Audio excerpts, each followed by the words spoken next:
வணக்கம். மரடா கணிதம் சேனல்ல போட்டித் தேர்வு கணக்கல்ல 2013ஆம் ஆண்டு குரூப் 4 எக்ஸாமில் கேட்கப்பட்ட கேள்வி ஒரு வடிவியல் சார்ந்த கணக்கு. 7 மீட்டர் ஆரமுள்ள வட்ட வடிவ மைதானத்தை சுற்றி வெளிப்புறமாக 7 மீட்டர் அகலத்தில், இதற்கு முந்தைய வீடியோக்களையும் போட்டிருக்கோம். இது எப்படி இந்த வெளிப்புறம் உட்புறம்னு வந்துச்சுன்னா அந்த வடிவியல் சார்ந்த கணக்கை நம்ம எப்படி சால்வ் பண்றதுங்கிறது போட்டிருக்கோம். அதே மாதிரியே தான் இந்த கணக்கும் வரப்போகுது. ஒரு சீரான பாதை உள்ளதெனில் பாதையின் பரப்பளவு கேட்குறாங்க. பாதையின் பரப்பளவு கேட்ட பிறகு அதை சமப்படுத்த ஒரு சதுர மீட்டருக்கு 8 வீதம் ஆகும் செலவு என்னன்னு கேட்குறாங்க. ரைட்டா? பாதையோட பரப்பளவு கண்டுபிடிச்சு வந்த பரப்பளவை எத்தனையால பெருக்கணும்? 8ஆல பெருக்கணும். ரைட்டா? 8ஆல பெருக்கணும் நமக்கு என்ன கிடைச்சிடும்? விடை கிடைச்சிடும். நம்ம என்ன செய்யறோம்னா, இப்ப எல்லாத்தோட பரப்பளவுக்கான விடையை மட்டும் போய் பாருங்க. இங்க 154, இங்க 308, இங்க 462, இங்க 616. விடை ஒவ்வொன்றும் வேரியேஷனா இருக்கு. எந்த ஒரு விடையும் ஒரே மாதிரியே இல்லை. ரைட்டா? அப்ப விடைகள்லாம் வேரியேஷனா இருக்குன்னா நம்ம பரப்பளவு மட்டும் கண்டுபிடிச்சாலே போதும். அதுதான் மேக்சிமம் அதுக்கான விடையா மாறிடும். சப்போஸ் விடை ஒரே மாதிரி இருந்துச்சுன்னா அந்த ஒரே மாதிரி விடையை 8ஆல பெருக்கினீங்கன்னா அந்த ரூபாயை கண்டுபிடிச்சா போதும். அதுதான் நம்மளுக்கான விடை. கணக்குக்குள்ளேயே போகாமையும் கண்டுபிடிக்கலாம்.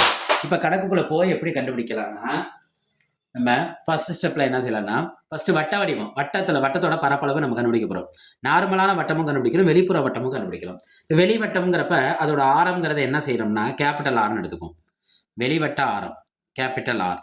கேபிட்டல் ஆர் எவ்வளோனா ஸ்மால் ஆரோடையும் இந்த அகலத்தை கூட்டினா அதான் கேபிட்டல் ஆர். அப்போ என்ன கிடைக்கும் நம்மளுக்கு? 14 மீட்டர். அப்போ உள்வட்ட ஆரங்கிறது என்ன? நம்ம முந்தைய வடிவியல் கணக்கிலே பார்த்த மாதிரி தான். உள்வட்ட ஆரங்கிறது என்னன்னா அதை அப்படியே எடுத்துக்கணும், 7 மீட்டர். நம்ம இங்கே பாதையின் பரப்புங்கிறது என்ன கண்டுபிடிக்கணும்? வெளிப்பரப்புல இருந்து உட்பரப்பை கழிக்கணும்.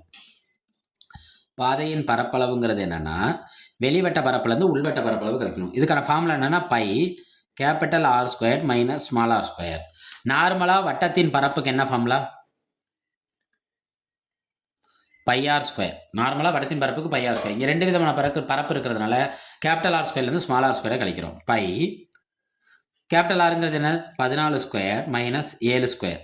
இது நம்ம ஒரு ஃபார்முலா படிச்சிருக்கோம், ஏ ஸ்கொயர் மைனஸ் பி ஸ்கொயர்னு. அப்படின்னா என்ன செய்யணும்? ரெண்டையும் கூட்டணும், ரெண்டையும் கழிக்கணும். அது ரெண்டையும் பெருக்கணும்னு அர்த்தம். ரெண்டையும் கூட்டணும், ரெண்டையும் கழிக்கணும். பைக்கு நம்மளுக்கு மதிப்பு என்ன தெரியும்? 22/7. ரெண்டையும் கூட்டுங்க, 14 + 7. ரெண்டையும் கழிங்க, 14 - 7. 22/7. 14 7 கூட்டம் நம்மளுக்கு என்ன கிடைக்கும்? 21. 14 7 போச்சுன்னா பாக்கி என்ன கிடைக்கும்? 7. இந்த 7 என்ன ஆயிரும்? கேன்சல் ஆயிரும். இப்போ 22 × 21. 22 21ஆல் பெருக்குவோமா? 1 2 1 2 2 2 4 2 2 4 2 6 4. அப்போ விட என்ன கிடைக்குது? பரப்பு 462 மீட்டர் ஸ்கொயர். நான் முந்தைய வீடியோக்குள்ள இப்போ ஸ்டார்டிங்கில் வீடியோட தொடக்கத்தில் சொன்ன மாதிரி தான், பரப்பை கண்டுபிடிச்சிட்டாலே அதுக்கான விடைங்கிறது நம்மளுக்கு இங்கே இருக்குது. இந்த விடை என்ன? சி கிடச்சிரும். இந்த பரப்பை எதால் பெருக்கணும்? 1 சதுர மீட்டருக்கு 8 ரூபான்னு சொல்லியிருக்காங்க. இந்த பரப்பை 8ஆல் பெருக்குனா அதான் இந்த விடை. பெருக்கி பார்ப்போமா? செலவையும் கண்டுபிடிச்சிருவோம். 462 × 8 பெருக்குங்க. 8 2 16, பாக்கி 1. 8 6 48, 48 1 49, பாக்கி 4. 8 4 32, 32 4 36. அப்போ செலவு எவ்வளோ கிடைக்கிது? 3696. இப்போ பாருங்கள், பரப்பும் செலவும் ரெண்டும் ஆப்ஷன் எதை குறிக்கும்? ஆப்ஷன் சியை குறிக்கும். மறுபடியும் சொல்கிறேன், இந்த அகலம்னு கொடுத்தா ரெண்டு விதமான வடிவம் வந்துடும். ஒன்று உள்வட்டம், இன்னொன்று என்னது? வெளிவட்டம். அடடா கணிதம் சேனலை லைக் பண்ணுங்க, சப்ஸ்கிரைப் பண்ணுங்க, சப்போர்ட் பண்ணுங்க, ஷேர் பண்ணுங்க. நன்றி.